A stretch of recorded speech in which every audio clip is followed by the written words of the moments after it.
पिंपरी चिंचवड मधली जवळपास म्हणजे पुण्याला जोडलेली जी काही 34 गावं आहेत ती महापालिकांमध्ये घेण्यात आलेली आहेत, तर तिथे तुमचा काहीतरी वेगळा प्लॅन आहे. म्हणजे तुम्हाला असं वाटतं की पुणे महापालिका ही आता खूप वाढली आहे, तर तुम्ही नेहमी असं म्हणता की 2 महापालिका म्हणजे त्याचं विभाजन हे गरजेचं आहे जर मूळ व्यवस्था जी आहे ती व्यवस्थित ठेवायची असेल तर. हे खरं आहे. 34 मधली 2 नंतर काढून तिथली नगरपालिका केली फुरसुंगी आणि उरळी देवाची.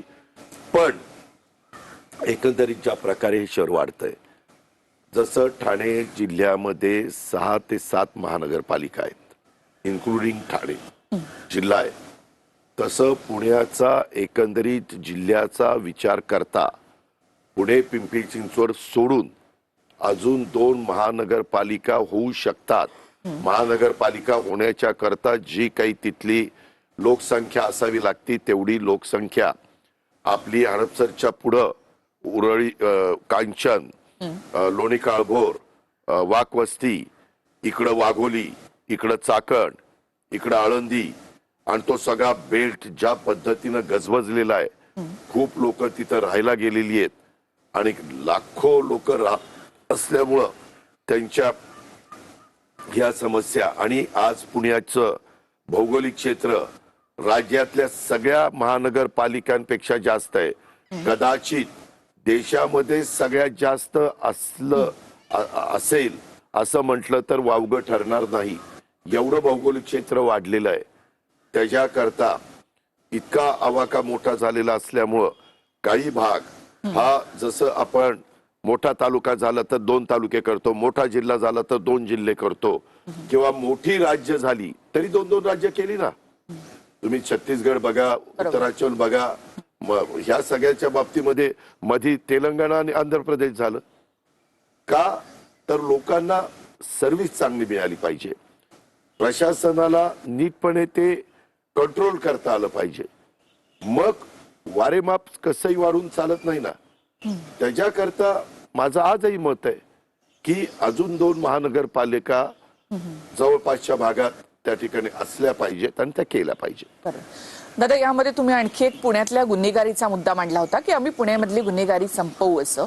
मग तुमच्याच पक्षामध्ये तुम्ही आंदेकर कुटुंबातल्या लोकांना उमेदवारी दिली. तुम्हाला एक माहिती आहे, त्यांच्या परिवारामध्ये ज्यांच्याकडे पुण्याचा कारभार होता त्यांनी तर महापौर पद दिलेलं होतं, महापौर पद दिलेलं होतं. मी यांना उमेदवारी दिलेली नाहीये.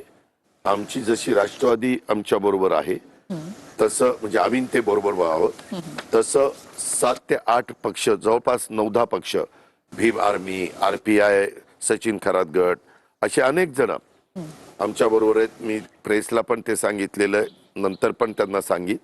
आता त्या जागा त्यांना सुटल्यानंतर त्यांनी कुणाला द्याव्यात हा त्यांचा अधिकार आहे. आणि तशा पद्धतीनं तुम्ही महाराष्ट्रातली हिस्ट्री काढली आणि आतापर्यंत ज्यांनी ज्यांनी ज्या उमेदवाऱ्या दिल्या, मी ह्या उमेदवारीचं समर्थन करत नाही, पण त्याबद्दल आता मला टार्गेट करून काहींनी बोलायला सुरुवात केली.